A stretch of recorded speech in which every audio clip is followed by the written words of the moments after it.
बिस्मिल्लाहिर्रहमानिर्रहीम। जनाब, स्टोरी मैंने एक ही शेयर करनी है, इंतहाई अहम स्टोरी है।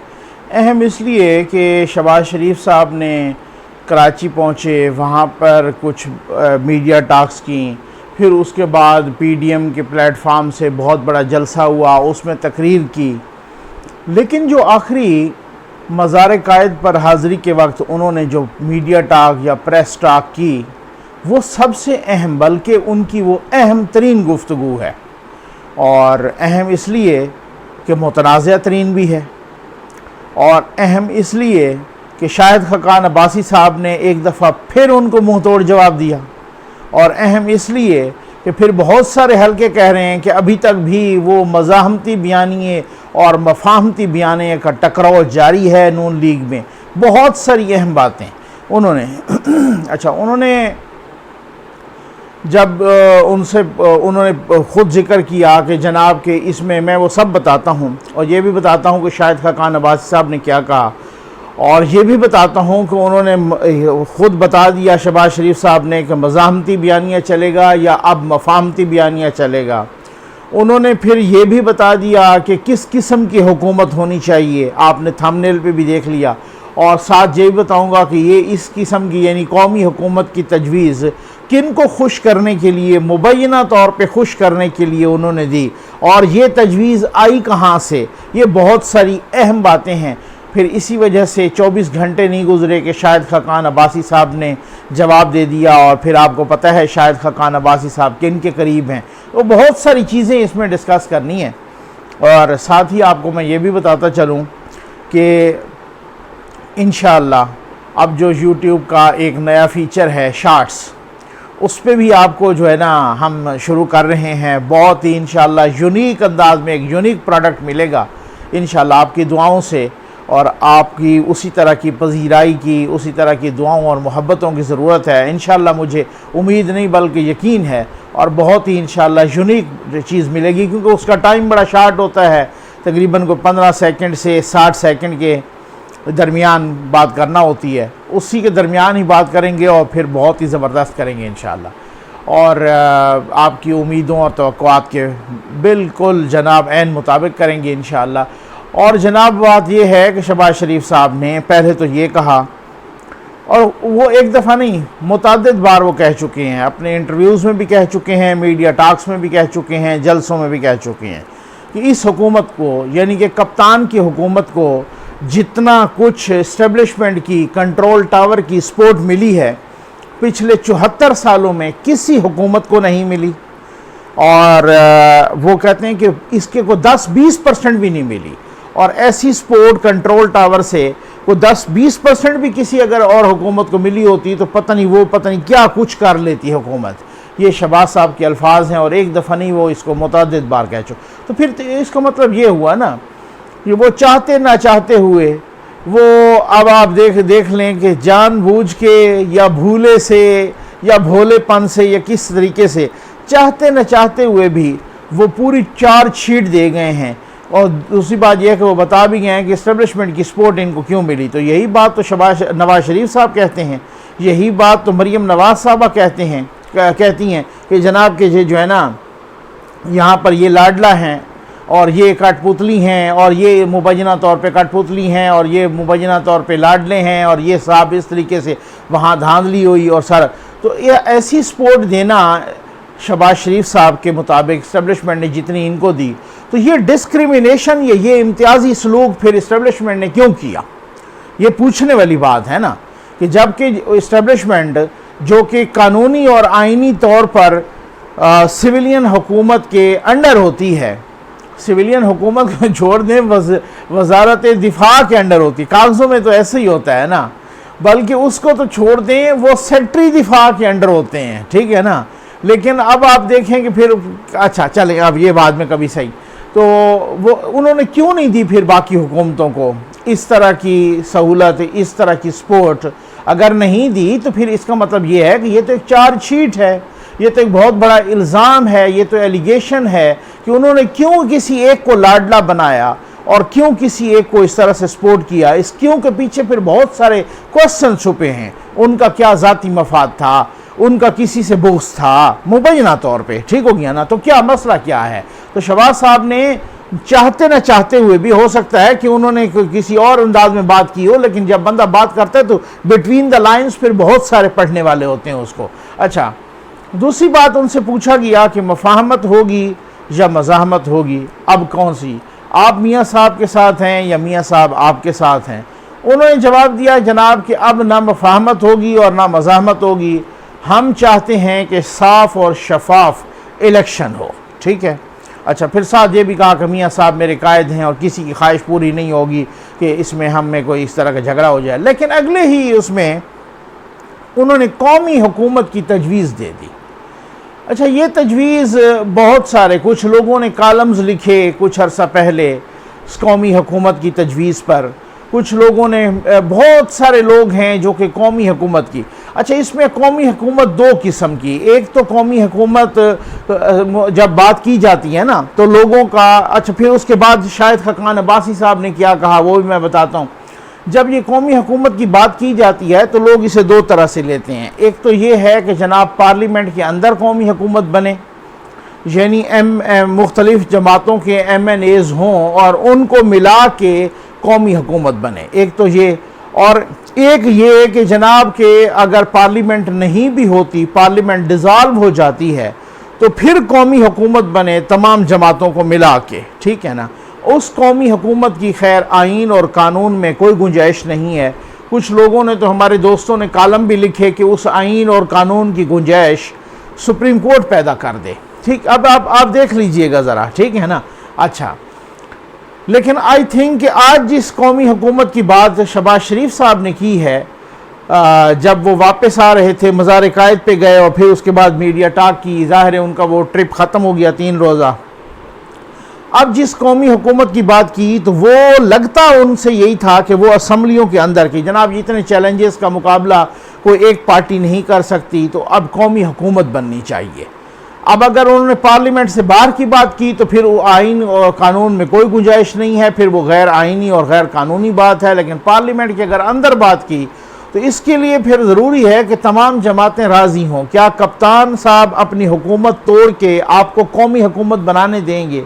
बात, पहली बात तो ये है, क्योंकि वो तो अगर उनकी हुकूमत टूटने लगी तो उन्होंने असम्बली तोड़ देनी है, एक बात। दूसरी बात जो उन्होंने अहम की वो उससे भी अहम नहीं बल्कि ख़तरनाक है, साथ ये भी सुनवाई दे दी कि कल को अगर हमें इंतखाबात में कामयाबी मिली तो हम भी कौमी हुकूमत बनाएंगे, ठीक है ना। तो इसका मतलब ये है कि यहाँ पूछना ये था कि क्या उन्होंने अपने कायद से ये पूछ के, क्या उन्होंने अपनी पार्टी की CEC से, जो उनकी एग्जीक्यूटिव कमेटी होती है, सेंट्रल एग्जीक्यूटिव कमेटी, उनसे पूछ के बात की है? क्या उन्होंने इसमें मरियम नवाज साहबा की आशीर्वाद भी शामिल थी, उनकी पार्टी की भी? वो लगता नहीं है कि ऐसी शामिल थी, क्योंकि फौरी तौर पे शाहिद खाकान अब्बासी साहब का रिस्पांस आ गया और उन्होंने कहा कि कौमी हुकूमत की कोई ज़रूरत नहीं है, पहले मुल्क को आइन और कानून के मुताबिक चलाया जाए। उन्होंने एक टॉक शो में बात की और उन्होंने कहा, मुकम्मल तौर पे उसको मुस्तरद कर दिया। तो इसका मतलब तो ये है कि ये वो दो बयानिए हैं ये जो नून लीग में टकराव पैदा कर रहे हैं। ये मफाहमती और वही मज़ाहमती बयानियाँ है।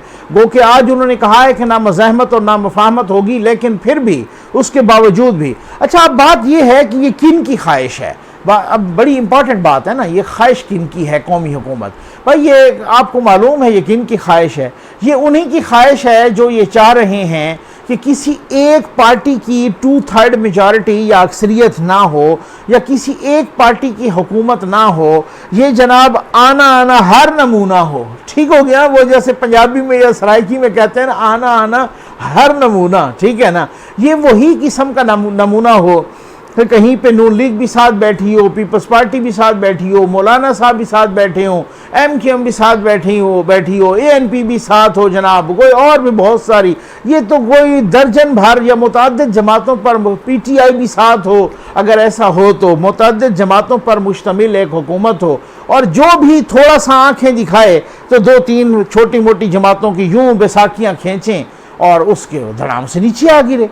तो वो कोई भी आंखें दिखाने का या मुबैना तौर पे हमसे बदमाशी करने का मुतहम्मिल ही ना हो। मैं वेरी सॉरी कि मैंने मुबैना तौर पे और बदमाशी का लफ्ज़ इस्तेमाल किया, मेरी ऐसी तीनत नहीं है, फितरत नहीं है, लेकिन बहरहाल आपको समझाने के लिए कि हमारे सामने अक्कड़ खानी करने का और हमारे सामने जनाब कि आंखें दिखाने के कोई लायक ना हो, तो वो जैसे, तो फिर ये कौन चाहता है? आपको बहुत अच्छे से मालूम है, आप मुझसे बहुत 10 गुना ज़्यादा समझदार हैं, वो नाम लेने की ज़रूरत ही नहीं है, वो इस तरीके से।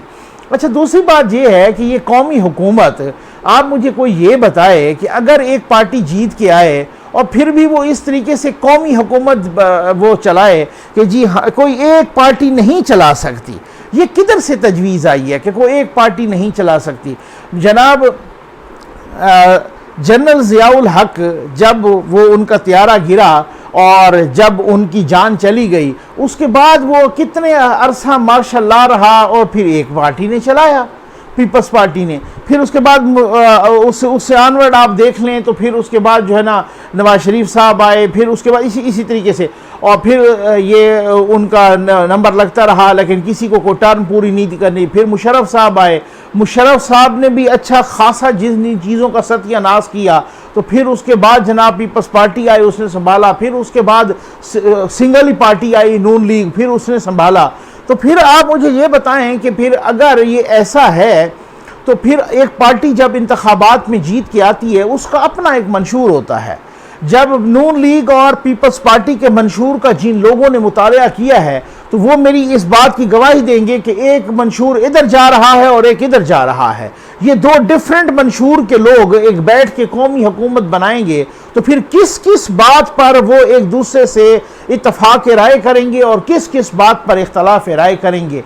आप मुझे ये बताएं कि पीटीआई का जिन लोगों ने मंशूर पढ़ा है वो गवाही देंगे, वो डिफरेंट है। मौलाना साहब की जमात का वो डिफरेंट है। और भाई होना भी चाहिए, जमातों का ये जो तनव्वु होता है, ये जो इस तरह की मुख्तलिफ अनवा की जमातें होती हैं, कोई मजहबी, कोई लिबरल, कोई सेकुलर, कोई दाएं बाजू की, कोई बाएं बाजू की, कोई सेंट्रल की, तो इस तरीके से जो जमातें होती हैं हर किसी का अपना मंशूर होता है। ये जो 10-12 मंशूरों वाली जमातों को कोई इकट्ठा करना चाह रहा है, उनकी बड़ी देरीना ख्वाहिश है। और जनाब वो कॉलम भी वो लिखवा रहे हैं और वो इस तरीके से वो मीडिया टॉक्स भी करवा रहे हैं। तो ये ख्वाहिश मुझे बताई जाए कि इतने सारे मंशूरों वाली जमातें इस तरीके से इकट्ठा करेंगे, ये दूध में पानी मिलाने वाली बात है। तो कौन सा इख्तलाफ राय करेगा और कौन सा उसमें वो करेगा। अगर आप ये चाहते हैं कि ये अगर जिस वक्त मुशर्रफ साहब गए थे उस वक्त से भी गंभीर हैं, तो आप ज़रा पूछ लें अपने कायद साहब से कि आपको, अगर आपने तो पूरे अपने बयानिए का धड़न तख्ता कर दिया ना, क्योंकि आप पूछ लें इसाक डार साहब से कि जनाब अगर हमारी हुकूमत कल को आती है आप संभाल सकेंगे या नहीं संभाल सकेंगे। वो तो बांगे दोल कितने इंटरव्यूज़ में कह चुके हैं कि हम कौम को मायूस नहीं करेंगे। आप देख लीजिएगा, मैं उसी तरह से हम जो है ना महंगाई को भी कंट्रोल करेंगे, हम उसी तरह से डॉलर को भी कंट्रोल करेंगे, हम उसी तरह से इन्फ्लेशन, बेरोज़गारी, सब चीज़ों को कंट्रोल करेंगे। और आप देख लेना, तो फिर तो आपने अपनी जमात की वो जो माजी की इतनी बड़ी परफॉर्मेंस थी उस पर भी खैर से आपने पानी फेर दिया, जिसका आज आके 24 घंटे के अंदर अंदर शाहिद खाकान अब्बासी साहब ने जवाब दे के ये बता दिया कि इस कौमी हुकूमत की तजवीज़ में ना तो नवाज शरीफ साहब की मर्ज़ी है, ना मरियम नवाज साहबा की मर्ज़ी है, और ना मैं आपको बता दूं कि ना आपके कारकुनान की मर्ज़ी है, ना आपके वोटर्स और आपके सपोर्टर्स की मर्ज़ी है।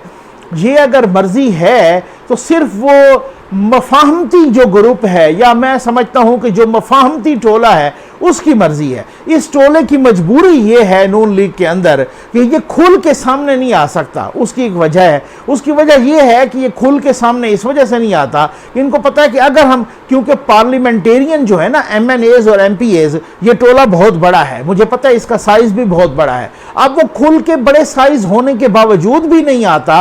वो इसलिए नहीं आता क्योंकि उन्हें पता है कि अगर हम आ भी गए, हमने कोई इस तरीके से कोई डेविएट कर भी दिया, कोई बगावत कर भी दी, तो होगा हमारा आखिरी चांस।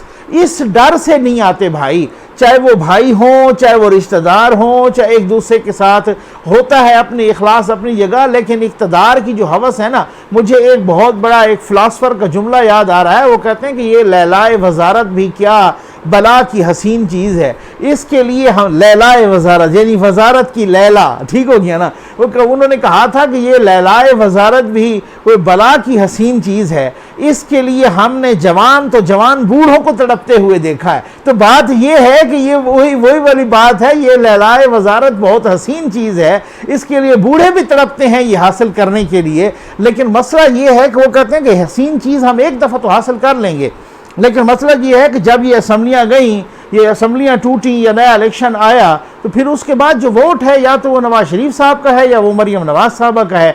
जो क्राउड पुलर हैं, जो तकरीर कर सकते हैं, शहबाज शरीफ साहब बहुत अच्छे एडमिनिस्ट्रेटर हैं, नो डाउट, इसमें कोई शक नहीं है, लेकिन क्राउड पुलर नहीं हैं। जलसे की स्पीच उनके बस की बात नहीं है, वोट उनके नाम पे नहीं पड़ता, ये बहुत सारों को पता है, जो उनके साथ मुफाहमती टोला भी है उनको भी पता है। अब मजबूरी यही है, लेकिन उन्होंने अपने अंदर की बहुत सारी चीज़ें बाहर निकाल के रख दी और 24 घंटे गुजरने से पहले उनकी अपनी पार्टी के लोगों ने उसको रिजेक्ट भी कर दिया। उम्मीद है आपको वीडियो पसंद आई होगी। आपका बहुत बहुत शुक्रिया।